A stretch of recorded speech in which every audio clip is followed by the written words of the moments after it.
And about that time, it was when I was first back in Wenatchee to visit my son, I had Gerald Warren, Judge Gerald Warren, the same judge who had committed crimes 3 different times and been part of my cases 3 different times on behalf of others, drive past me in the middle of the night with a Wenatchee police officer following behind him. Both of them laughing at me. And there was no one else on the road. This was, I think that I got hungry or something. I decided to get something. I couldn't sleep. And I was still traumatized from everything. I couldn't sleep. I decided to go to a 7-Eleven or 24-hour store to get something. And when I was walking on the sidewalk, there were no other cars. It was very late. It was maybe 1 o'clock in the morning. And Gerald Warren comes driving by. And then a Chelan County police officer in their police officer car came driving by, following him, with both of them mocking me. I mean, making a point to very slowly drive their car, like below the normal speed limit, and kind of lean out their window and mock me.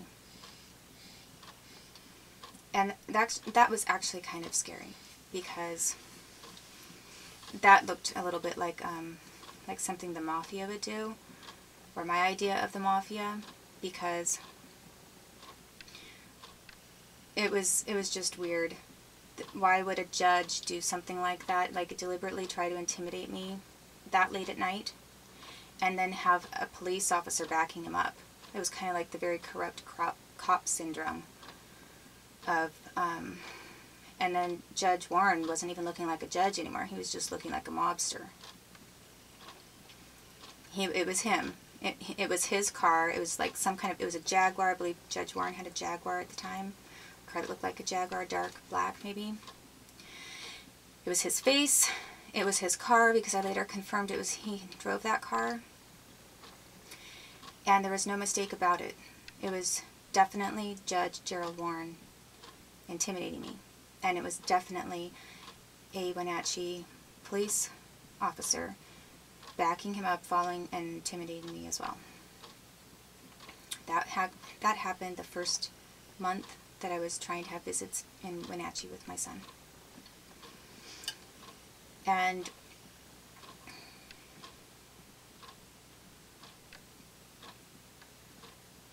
after I stated I was going to sue, that it didn't matter if they dropped the case or not, I was still going to sue, they got rid of Shirley. They got rid of the visitation monitor Shirley, and they decided to bring in Sue, and I forgot her last name just off the top of my head, but they brought in a different visitation monitor named Sue, who wrote an incredible amount of lies. They've probably been relying on Sue to write things up just the way they want for years. I mean, and Sue was somebody that I would never expect to be so cunning and devious, because she just came across as, I'm trying to think of like a common television personality that maybe, okay, like the guy from Richie from the Fonz, Happy Days.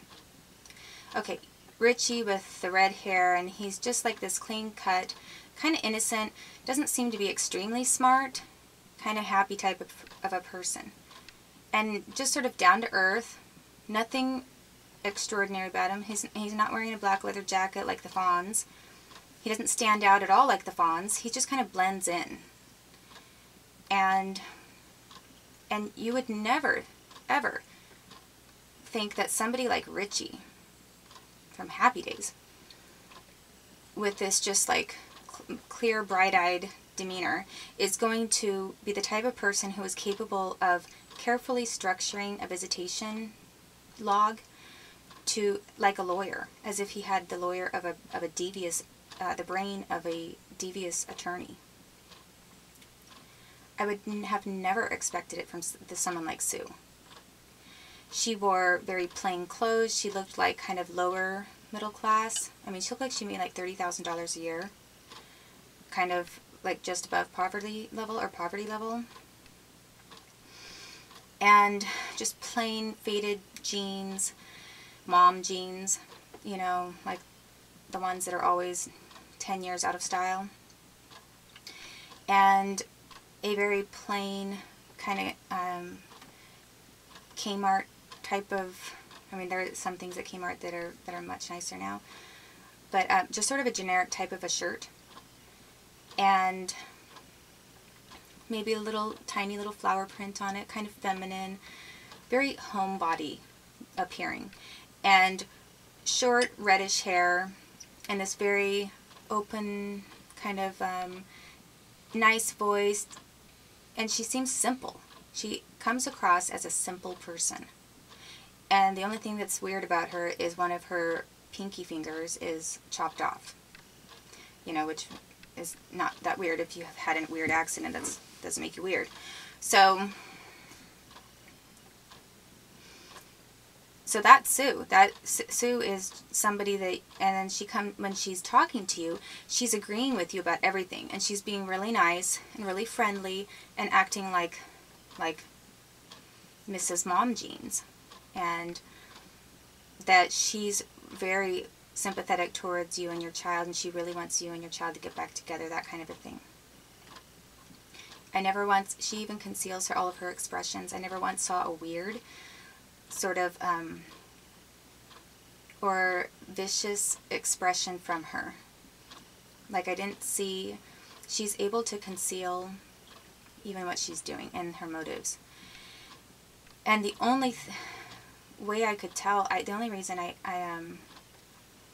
finally realized that she's one of the most duplicitous individuals I've ever met is when I finally got a hold of one of the visitation records and I read it, and I was shocked because I couldn't believe it. It read like something that a professional attorney would write. It was very, she had lied throughout the entire thing, distorted things. It made me sound crazy.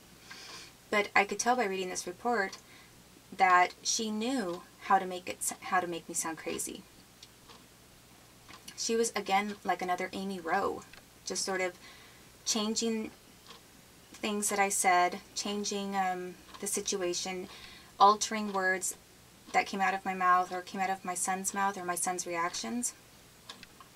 She said things like that I tried to put my son's coat on in the summer when it was June, and my son shrugged it off and said he was hot, and I tried to put it on again. I mean, like things like that, which I would never do. He didn't even have a coat with him. It was summer. He did not show up at the visit with a coat. So she was even including she was including scenarios that were not even occurring in the visits at all. And then she was including some things that, and that was a nonverbal scenario. So, I mean, somebody listening in wouldn't have been able to say whether it happened or not because it was something that you would have seen, not heard. But there was no coat, so that never happened. And then she would take words that I used and twist them and twist it in approximation to my son's actions and what only she was able to see at that time. You know, unless there was a camera, which I would not ever doubt that there was a camera running in those visitation rooms. But she wrote the entire thing up to make me sound like I was a nut. And like that I was trying really hard to be a good mom. I had good intentions, but I really sounded like I was a crazy case. And my son was confused by me, and it sort of sounded like my son might be harmed by me. So basically, Russ Haugen and his friends decided to bring in Sue to cover their tracks and make it look like I was a bad mom and I was nuts. Their whole angle at that time was to make me sound mentally ill because they didn't have anything on me for drugs. They had no evidence of that, and the only thing that they could go off of was trying to make me sound mentally ill. So that's what they did, and they used Sue to do it, and I just never would have guessed. And then I was still in Canada at that time. The next thing that happened is I didn't tell anybody. I actually didn't tell anyone from CPS or the state, and they didn't bring Sue in because I later, after my son was taken from me, later one time smoked on had a couple puffs from a joint, marijuana joint. That had never come up. That had never been witnessed or anything, so it's not like they removed Shirley for that reason. They removed Shirley and they put Sue in when they thought they were going to get sued anyway, so they needed to make sure that they had somebody who was going to lie for them. So that's when they brought her in, and then probably a couple months later, I made a quote-unquote confession of having a couple of puffs of the marijuana of the joint, and I thought that it helped my migraines because I suddenly didn't have migraines. Well, I must have been out of it because I think I was still unwilling to accept the fact that my migraines were triggered by the military. So if the military wanted to quit targeting me for migraines, they could have done so at any time. But the thing is I tried the marijuana joint after they were still triggering migraines in me, and I had no money to go to an emergency room. I didn't have access to an emergency room. It was over 45 minutes away in Bellingham when I was in Birch Bay and Blaine. And I had no prescription painkillers because I was cut off of all medical insurance when they took my son from me. So I had no kind of treatment for my migraines at all, and the military was still triggering migraines in me. I had aspirin didn't work, or over-the-counter stuff didn't work. So finally somebody asked, and I was still having some of this horrible lower back pain. So somebody, actually the people that I was staying with at that place, recommended, well, just try a little bit. Some people say that it helps, and you can get a medicinal permit, a legal permit. And I thought, well, if it's legal and I can get a legal permit, then that would be good. But how do I know if it works for me? I mean, how would I know to apply for a legal permit if I don't know if it works or not? Because it was $300 to get a doctor to evaluate you for a medical marijuana permit or whatever. So this was much later, and honestly, the United States government can take the blame for that again, because why were they still triggering migraines when they knew that I didn't have any treatment for them? And then they use that against me to further their claim. They bring their military person that I was staying with at this hostel, or their federally connected person, to try to persuade me to have a couple puffs on a joint so that they can try to use that against me. So once I thought, basically it did alleviate the pain once I was already in pain, and it caused my migraine to go away. So I thought, well, at least it's a treatment for getting a migraine to go away. And I thought, if there are other people that suffer from migraines, I shouldn't withhold that information, even if it's slightly harmful to myself. And my case with my son, I've been honest about everything. I've been honest about the fact that they illegally kidnapped my son and premeditated his kidnapping. And I've never lied about any of that. And why would I lie then about something that someone might be able to use to their advantage? So I blogged about it, only with the idea that if there were other mothers and fathers that had migraines, possibly that could be a treatment alternative for them if other things didn't work. So that was a public service. I didn't do it stupidly. Any lawyer would have said that it was stupid in relation to my case with my son.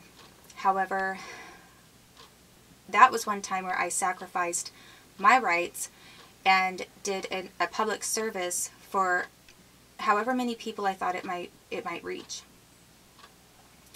And I have only done that on a few occasions in the sense of overriding what I think is best for myself and doing something that is potentially harmful to myself but will benefit other people, like total strangers even. So I really, if anyone thinks that I'm just a selfish, self-serving type of person who's only motivated by greed or, I don't know, whatever reason, they're wrong. And I need to stop right now and then pick this up again.